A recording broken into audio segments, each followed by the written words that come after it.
Thank you. Kevin said to me in a slightly raspy voice. It was the first time I felt like I had heard Kevin's real voice since he and his parents, David and Jennifer, moved in with us. It had been several months since Kevin started coming to my workplace after school. Until then, our interactions were limited to him quietly eating a burger and then leaving. But this time, Kevin looked me in the eye when he spoke. It made me happy to realize that such a small thing could feel so significant, showing how much distance there had been between us. After he finished eating, he sat for more than 10 minutes, which made me a bit puzzled. As the number of customers gradually began to decrease, I took the opportunity to speak to Kevin. My shift ends in 30 minutes. Want to walk home together? Kevin looked up at me with a surprised expression, then slowly nodded. When I finished my shift and stepped out of the store, Kevin was standing there. I lightly patted Kevin's slightly hunched back, and we started walking together. I was pushing my bike, and Kevin was walking slightly behind me. Walking alongside Kevin, I couldn't help but reflect on how tall he had grown. Hamburgers. They're always so good. I start craving them in the afternoon. Kevin said that suddenly. I had to resist the urge to look directly at his face. Come anytime. I was so happy that I almost cried. As I tried to suppress the smile forming on my lips, Kevin stopped walking. He looked at me with a determined expression, then finally spoke. Grandma. The sunset was turning the sky a deep red. With the sun backlighting him, I couldn't see Kevin's face clearly. I'm really sorry for everything. What? What do you mean? With an expression that looked like he was about to cry, Kevin began to explain why he had never tried to talk to me before. My name is Ashley, and I'm 62 years old. I'm enjoying a peaceful retirement with my gentle husband, James, who is 7 years older than me. James worked tirelessly like a horse after founding his construction company, growing it into a small business that supports many employees. In his younger days, he was known for his somewhat arrogant attitude and aggressive business deals, often breaking industry norms. Despite his forceful management style, everyone who knew James respected him because they knew he was thinking about the future of his employees and the company. Although he could have stayed on as an executive after retiring, James handed over the reins to his capable subordinates and gracefully stepped down. It's the younger generation that will shape the future. Personally, I think the saying "a busy husband is a good husband" worked out well, as I preferred to have the house to myself during the weekdays. It's not that I dislike James. I just believe we need some personal space, so I decided to work at a local burger joint. James had never done any housework before because he was always busy working. However, at some point, he suddenly started cleaning without me even asking. While I'm out working part-time, he seems to enjoy cleaning the kitchen and bathroom. He buys new cleaning products and tools, and then proudly explains them to me. This cleaner is great at removing dirt, and this one smells really good too. In his younger days, James always had a stern expression and a tough demeanor, so it amuses me that he has become gentle and tidy with age. James doesn't seem to notice his transformation and happily hums while scrubbing the bathroom. I enjoyed cooking and serving customers at the burger joint, and every day felt fulfilling and happy. One day, I had a day off, and James was organizing the shed on our property in the afternoon. A van honked softly as it drove into our yard. Ouch! Startled by the sound of the car, I cried out while watering the potted plants by the front door. A cactus pricked the back of my hand. and as I rubbed the painful spot, a man got out of the van and walked over, laughing. What are you doing, Mom? It's been a while. David, you're back so suddenly. Why didn't you let us know you're coming? I opened my mouth to give my son David a piece of my mind for showing up unannounced. But then his wife, Jennifer, and their son, Kevin, also got out of the van. Really, if you're bringing the whole family, you should at least give us a heads up. I haven't prepared anything. It's a surprise, and we'll be staying here for a while. I was momentarily speechless, but Jennifer walked over with a smile. Ashley, we'll be in your care for a while.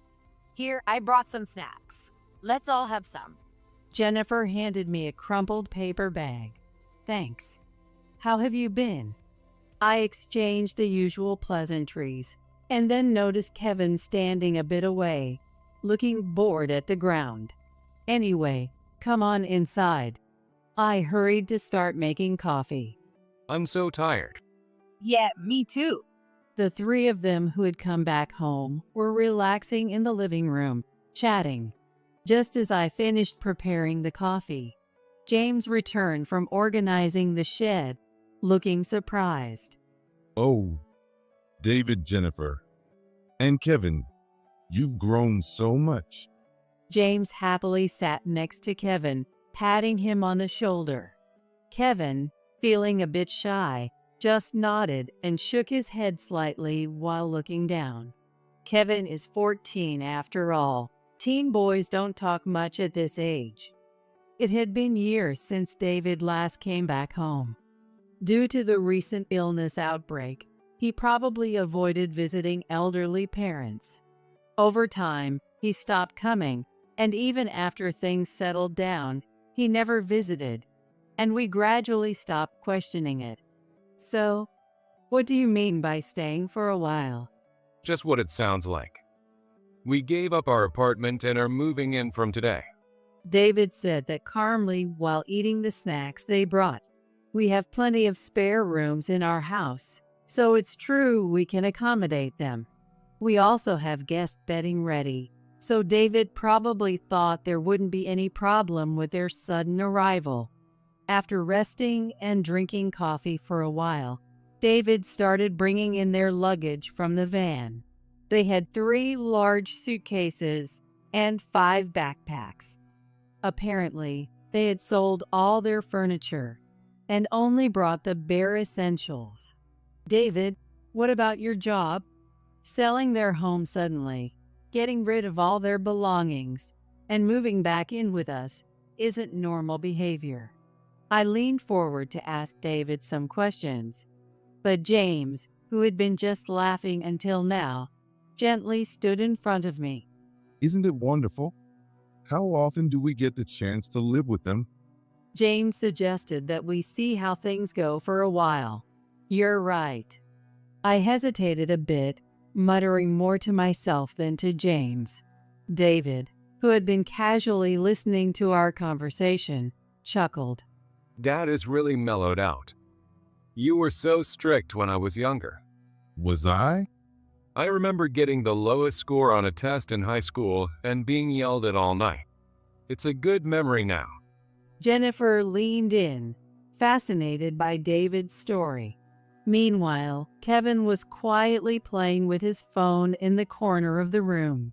For a while, David and Jennifer were busy running errands, like handling Kevin's school enrollment, since they had both quit their jobs. When they came back at night, we had casual conversations. I've been looking for a job at the employment office, and I had an interview today. I think it would be great if I could work at the same place as David. That night, David and Jennifer devoured the dinner I had made. Their middle schooler, Kevin, had a small appetite and seemed skinny for his age. I felt sorry for him if the change in environment had affected his appetite. I wanted Kevin to eat more, so I made a lot of food every night. However, it was always David and Jennifer who eagerly enjoyed the meals. Tomorrow, I'm going to an interview for a building manager position. They're hiring 2 people, so we're going to negotiate to get hired as a couple. A week after this conversation, they finally got the building manager jobs. We were mostly supporting their lives since they barely had any money. I always cooked their meals as a matter of course, and they weren't paying any rent either. Since they moved in, our utility bills had skyrocketed, and they even started asking for clothes in a way that evoked sympathy. Please bear with us until we get our paychecks and stabilize our lives. Sorry about this, Mom. David asked in a joking manner. David had been an emotionally volatile child growing up. He would get angry over the slightest things and even damaged the walls of our house. The walls he broke in his youth were still not fixed, and I was a bit afraid that if we didn't indulge him somewhat, he might erupt suddenly. Back then, James was younger too and would confront David directly, despite his occasional violent outbursts. But now, James seemed to be tiptoeing around David and Jennifer, always wearing a polite, non-committal smile. However, there is something more concerning than financial issues. Despite having moved in a while ago, Kevin has not said a word. During dinner, James tries to talk to him about various things, but Kevin only gives vague answers or slightly moves his head, hardly engaging in conversation. He doesn't even make eye contact and seems to avoid us. Gradually, James and I began to struggle with how to interact with Kevin. After several months of this, our own lives started to feel the strain. Originally, we lived off my part-time job and our savings, so supporting them too was inevitably challenging. At this rate, we'd have to dip into our retirement savings. During a break at the burger joint where I work, I found myself deep in thought. Welcome. Oh. Kevin showed up at the burger joint where I work part-time without any warning. He was wearing his school uniform and carrying a bag, sending anxious glances in my direction, as if he had come straight from school. You came to see me. I'm so happy. Are you hungry? Kevin didn't say a word, but I encouraged him to sit at the counter, and I treated him to a burger. I explained the situation to the manager in the kitchen and said I'd pay after my shift, then watched Kevin whenever I had a moment. Don't worry about paying. Just make sure you eat well. Since I had already told Kevin not to worry about the money, he slipped away while I was serving other customers. I felt a bit sad, but seeing the clean plate where he had sat made me smile. From that day on, Kevin started coming to the burger joint almost every day to eat a burger. Since I don't work every day, I was curious if he came when I wasn't there. But when I asked my colleagues, they said he didn't. Knowing that Kevin came to the shop when I was there made me happy. Even on rainy days, sometimes in his tracksuit, Kevin would show up.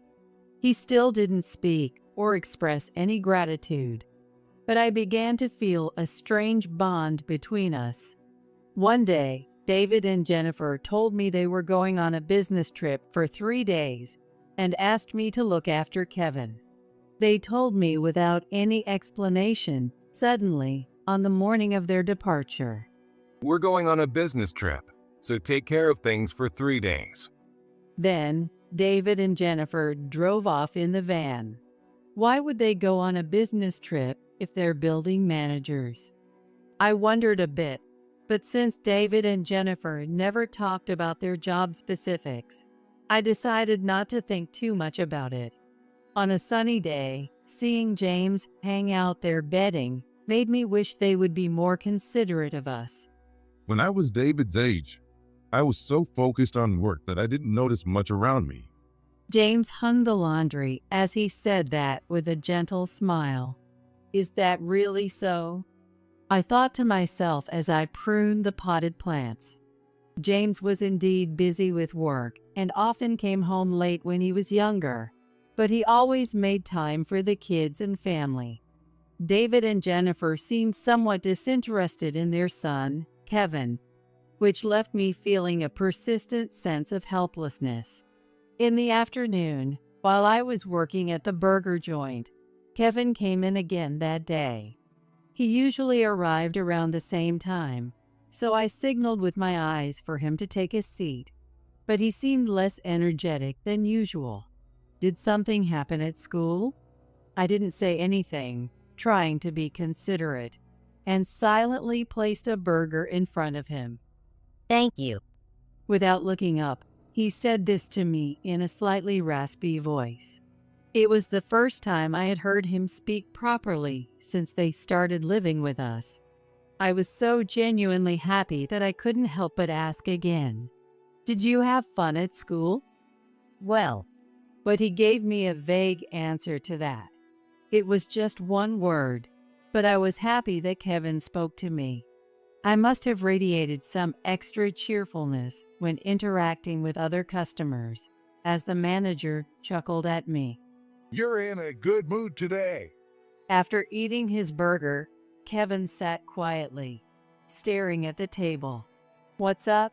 Maybe he's just resting after eating. I watched Kevin casually, but after more than 10 minutes of sitting there after finishing his meal, I began to feel a bit puzzled. As the number of customers gradually began to decrease, I took the opportunity to speak to Kevin. My shift ends in 30 minutes. Want to walk home together? Kevin looked up at me with a surprised expression, then slowly nodded. I asked the manager in the back if I could leave early, and when I finished my shift and stepped outside, Kevin was waiting.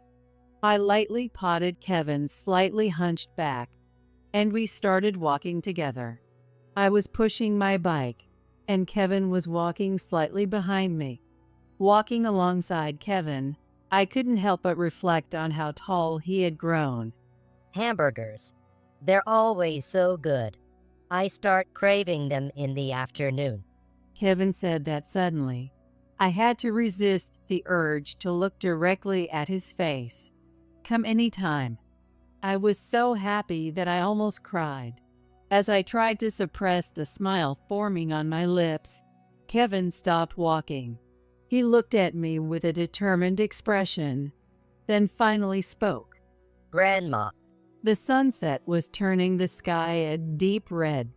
With the sun backlighting him, I couldn't see Kevin's face clearly. I'm really sorry for everything. What? What do you mean? Kevin's sudden apology made me quickly set my bike to the side of the road and look at his face. He looked like he was about to burst into tears, his lips trembling slightly. Dad always told me not to talk to you and Grandpa. David did? Mom and Dad aren't normal. According to Kevin, before they moved into our house, David told him not to talk to me or James. He said that if I got too attached, it would be troublesome later, and as a child, I might say something unnecessary. So he ordered me not to talk to both you and Grandpa at all. Kevin revealed everything, explaining how David had strictly commanded him. Why? I almost spoke, but swallowed my words. Knowing David's rough personality, I could imagine what might happen if he got angry. Kevin probably felt he had no choice but to obey. I couldn't help but frown. Kevin, sounding truly distressed, told me that David had been stealing and selling James's collection from the shed on our property. In the shed, there are many valuable items that have been passed down from James's parents. There are many old antiques, but James often boasts that some of them are quite valuable. James manages this shed and keeps it locked.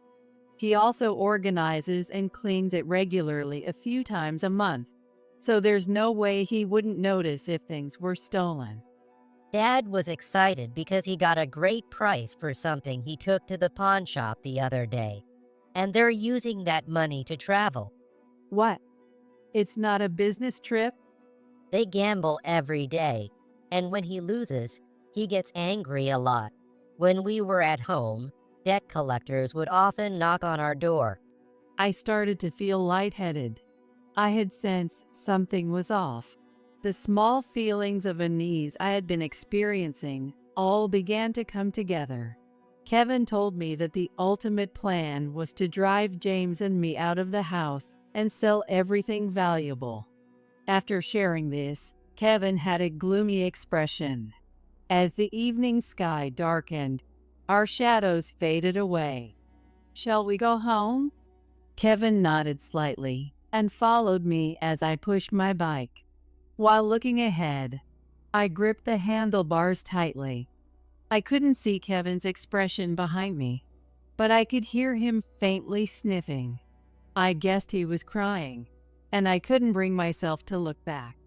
Kevin, still a middle schooler, had no choice but to follow his parents' orders, yet he bravely told me everything.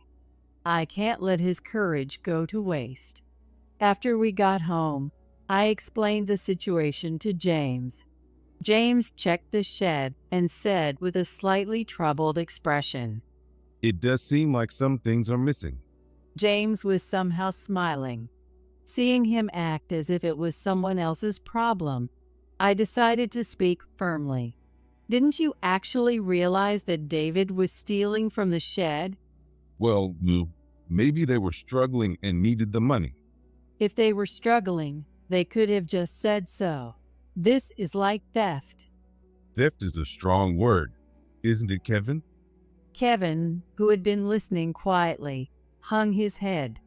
James, still wearing his usual gentle smile, seemed to want to avoid conflict. I couldn't stand it and grabbed Kevin's shoulder, glaring at James. The one who suffered the most, caught up in his parents' troubles, was Kevin, and we were the ones who allowed it. But even if things are missing from the shed, we can't be sure David took them. I handed my phone to James. For a moment he looked shocked, but on the screen there was a photo of David and Jennifer, cautiously loading what seemed to be antiques from the shed into the van. The photo, likely taken secretly, appeared to have been shot through the gap in a window. I zoomed in on the photo to make it clearer for James. It was undeniable proof that David had stolen our antiques and sold them at a pawn shop. Clear evidence of a crime. "Who do you think took this photo?" "Kevin did.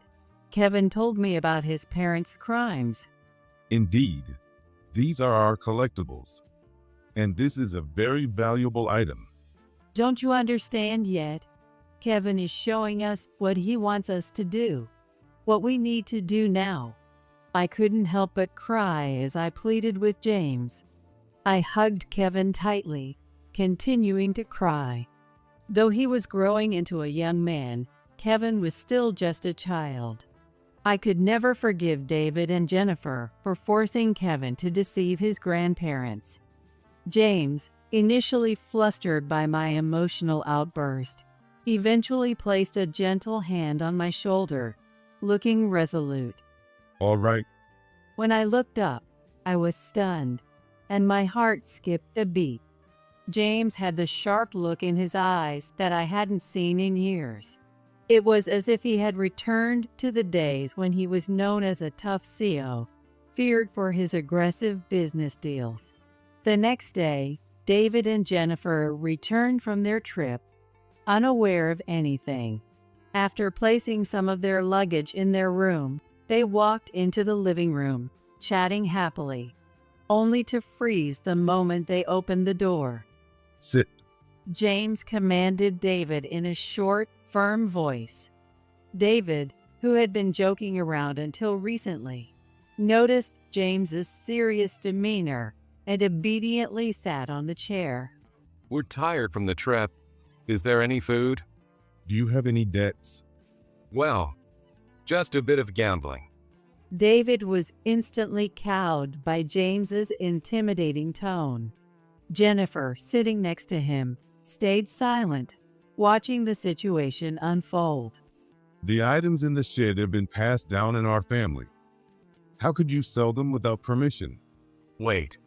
I didn't sell anything. I don't know what you're talking about. James immediately took the paper from his lap and placed it on the table. After hearing Kevin's story, James had gone to the pawn shop and explained the situation, getting a receipt issued. Although the pawn shop owner initially resisted, citing privacy concerns, James managed to get the receipt with the help of his former business associates. It was undeniable proof that David had stolen and sold items from the shed. So, why did you sell them? Well, just laugh it off. We're family, right? Of course, I'll forgive you. But James stood up and left the room. David and Jennifer exchanged worried glances, their faces clouded with uncertainty about what was to come. James soon returned with two large men who looked down at David and Jennifer with stern expressions. I have a friend who runs an addiction clinic. I asked him to make room for you. David's eyes widened, and Jennifer froze with her mouth agape. The two large men, both wearing white coats, grabbed David and Jennifer's wrists as soon as they appeared. Wait a minute. What is this? What's going on? Please wait. Who are these people? This is scary. I was holding Kevin tightly and watching the scene unfold from the kitchen. They will get treatment for their gambling addiction.